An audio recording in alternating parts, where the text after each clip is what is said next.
Hello, it's Keith here, and this is lesson 10 of the platform-specific series of my 6502 assembly programming tutorials. We've been looking at graphics on a lot of different systems recently. We're going to move on now, and we're going to start looking at how we can read input, specifically from joysticks and joypads, so that we can make our game have some visuals and also respond to the player making moves and things. So today we're going to look at the BBC Micro, and we're going to look at how to read the joysticks on that system.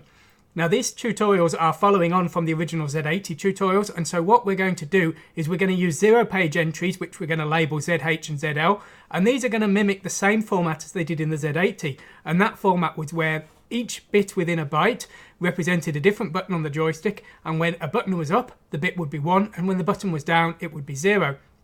So we're going to output a byte, and it's going to have bit 0 is up, bit 1 is down, and then left, right, 3 fire buttons and a start button. Now, of course, many systems won't really have that many fire buttons, but we're standardizing across all of the systems, and that's our template. And that's going to be the format of our byte for both player 1 and player 2 where available. Now, unfortunately, the Beeb emulator I'm using today doesn't seem to support 2 joysticks. So I've programmed it up according to the documentation it should support 2. I can't actually test it because I don't have a real BBC, but it should work. And if there's a bug in the code I show you today, I know if someone points it out to me, I will correct it. So the source code and the documentation on the website will be correct. But hopefully the code I'm going to be showing you today would work in theory if you had an emulator that supported 2 joysticks. Now the joysticks on the BBC are analog, and what this means is we're basically getting an analog value, and that's being converted into a digital value from 0 to 255, and then what we're going to do is we're going to have to make a judgment and convert that 0 to 255 to an on or off state. And so what we're going to do is we're going to have a dead zone, and that's the area that we're assuming that the joystick hasn't yet reached that left or right state. And then if it goes outside of that dead zone in one direction, it will be considered left. And if it goes out the dead zone in the other direction, it will be considered right. And the same for up and down. Now bottom left is 0 on the X and Y axis, and up and right is 255 on the X axis. And we're going to be using a dead zone of 192. And we'll see how that actually affects the code later on. So let's have a look at the code we're actually running today. So here it is running on my emulator here, and I've got a joypad in my hand here, and if I press the up button, you can see bit 0 changes, and the down button, bit 1 changes, left, right, and our fire button, here it is. So you can see we're controlling the first joystick here. Now unfortunately I do have a second pad, but as I say, this emulator doesn't seem to be able to support 2 joysticks, so we're not going to be able to see the response there, but the code should be able to support it. Now let's have a look at the actual source code that we're running. So what we've got here is we've got a command called read controls dual here, and what this does is this will actually read in both players' joysticks. We've got a locate command just before that, just to reset the screen position, and a command called monitor HL. All that does is it shows the 0-page entries ZH and ZL. These are of course symbols defined in the 0 page. So we're using 2 0-page bytes to store the temporary values from our joystick. And this of course all mimics the Z80 tutorials that did the same thing. Now the rest of the code is of course in the BBC routine here. This is specific to the BBC. The rest of the code was of course common, and so let's have a look at what this is actually doing. Now before we look at the code, let's discuss the ports on the BBC and how they actually read in data from the joystick. So there's a variety of ports we need to look at. Now the first one is the analogs. So first of all, we have 4 analog ports on the system, 0 and 1, which are right, left, up and down on joystick 1, and 2 and 3, which are for joystick 2. So there's 2 pairs of analogs for each one. And when we want to start reading data, we need to select the channel that we want to read from. Now, the analogs can work in 8 or 10-bit mode. We're going to work in 8-bit mode, so we don't need that extra definition. We're effectively converting this down to a left, center, right, so we don't need any definition at all, really. Now, we select the channel by writing to FEC0, but then we have to read back in from FEC0, and the reason we do that is we need to see when the data is ready for us to read. So what we need to do is we need to read that next. Once we've got a message that the data is ready, we then read in from FEC1 to get our 8-bit data. Now FEC2 can also be read to read in 10 or 12-bit data. I believe it can theoretically do 12-bit, but it's not accurate enough. But in our case, we're not going to need that port, but I just thought I'd mention it just because it's relevant. Now, the only other thing is when it comes to the joystick fire buttons, they're actually not done by the ADC, which reads in the position of the joystick. They're actually using the same ports as the keyboard and the sound. So there are 2 bits in port FE40 that we read in, and these are the two fire buttons connected to the system. And then finally FE43 is the port that selects the data direction of FE40, so we do need to select that to make it to read first. So that's the theory out of the way. Let's have a look at the actual code. So what do we do? Well, first of all, we're setting the fire button port to read because, as I just said, we need to define the port that usually does the sound in the keyboard that we want to read in data from it. So we're loading A with 0 and we're storing to FE43. We're then resetting 0 page entry ZAS because that's our temporary variable in all of this. Next, what we're doing is we're selecting channel 0 here. Now, I suppose technically I could rem this out because the A is already 0 here, but just for clarity, it's there.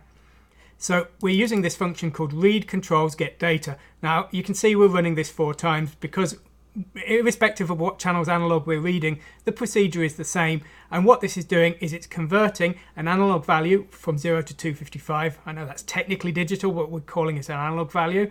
And it's converting it to a pair of bits, and in this case we need them to both be 1 at the end if the button is not pressed, but we're doing a flip just here, so we're actually writing zeros in if the buttons aren't pressed at this stage, and that's what this read controls get data does, and we'll have a look at that in just a moment. So first we're doing left and right with channel 0, then we're doing up and down with channel 1.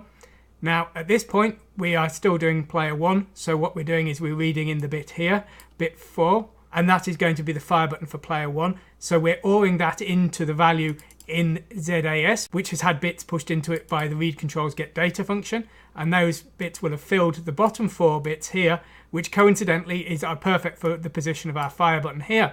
So we're ORing in the fire button for player 1 here, and we're storing the result in ZH.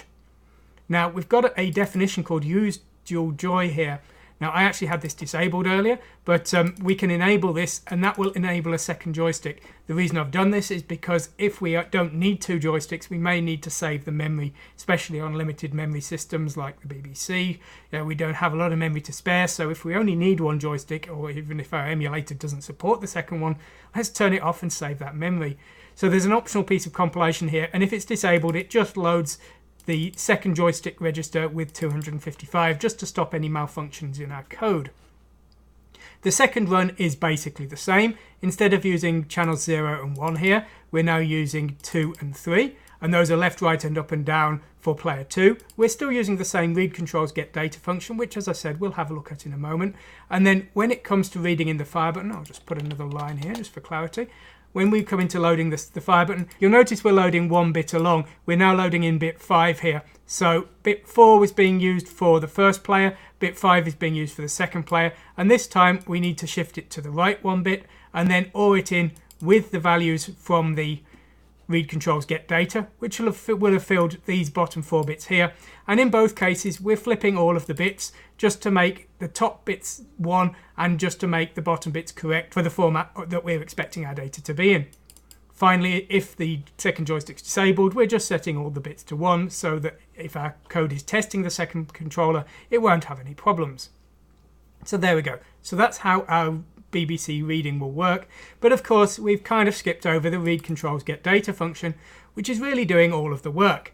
Now when we execute this, we've got the accumulator pointing to the number of a channel, and we're going to write this straight to FEC0 here.